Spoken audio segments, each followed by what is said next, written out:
تصريح خطير جدا من حسام حسن بعد فوز منتخب مصر النهارده. منتخب مصر الأولمبي لما فاز على أوزبكستان، ولكن بيوجه رسالة حادة جدا لأحمد سيد زيزو. تعالوا نشوف قال إيه حسام حسن. في البداية نعطر فمنا بذكر الله والصلاة والسلام على سيدنا محمد. بعد فوز المنتخب المصري على منتخب أوزبكستان علشان يصبح في رصيد المنتخب المصري 4 نقاط ويحتل بيها المركز التاني في مجموعته، وده بعد المنتخب الأسباني اللي هتكون في مواجهة جاية مع مصر مع المنتخب الأسباني، واللي لو مصر فازت فيها هتصعد لدور الثمانية. المنتخب الأسباني بيحتل الصدارة ب6 نقاط. دخل على الخط طبعا ووجه رسالة حادة حسام حسن مدرب منتخب مصر الأول، وقال النهاردة كلنا شفنا وتابعنا مباراة مصر مع أوزبكستان، والمنتخب المصري فاز بفضل فقط هدف كوكا.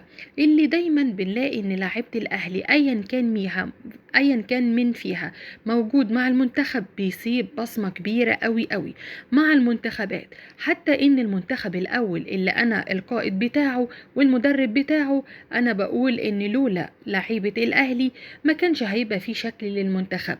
وده ما بقللش بيه بلعيبة الزمالك فيها مجموعة كويسة وكل حاجة، بس لما تكون فرقة متعودة على البطولات دايما بتعمل كل حاجة علشان تكسب. زي ما انتوا بتشوفوا كده الأهلي عمال يعمل ايه مع بيراميدز، وعمال 16 مباراة فوز متتالي بدون أي خسارة، وكمان في ضغط مباريات، ومع ذلك لا يتوقف قطار الأهلي أبدا.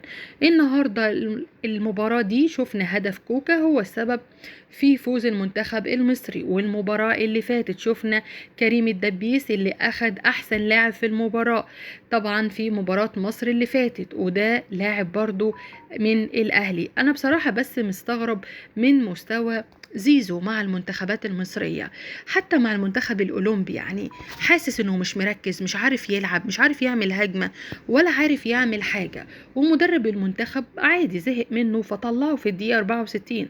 لكن يا زيزو لما المدرب اللي يطلعك هو شايف رؤية معينة، طلعت عمال تشوح بإيديك وبتزعق للمدرب ومش عاجبك التغيير. طب ليه يا زيزو؟ ليه بتعمل كده؟ احنا مش عارفين. لازم تبقى ملتزم، لازم لما تطلع مع المنتخب تكون مركز اكتر من كده، سواء بقى مع المنتخب الاول او المنتخب الاولمبي. بصراحة جمهور الزمالك هو اللي بيدي لعيبته يعني احساس اكبر من حجمهم، دايما محسسين زيزو ان هو زي ميسي او رونالدو. لكن زيزو بيأدي كويس مع الزمالك، لكن اول ما ساب الزمالك وطلع عامل زي السمكة اللي سابت المية. هو ده حال زيزو مع المنتخبات المصرية. لكن لما بتبصوا على لعيبة الاهلي بتعمل ايه مع المنتخب الاولمبي او المنتخب الاول، كلهم بيتعلقوا مع المنتخبات.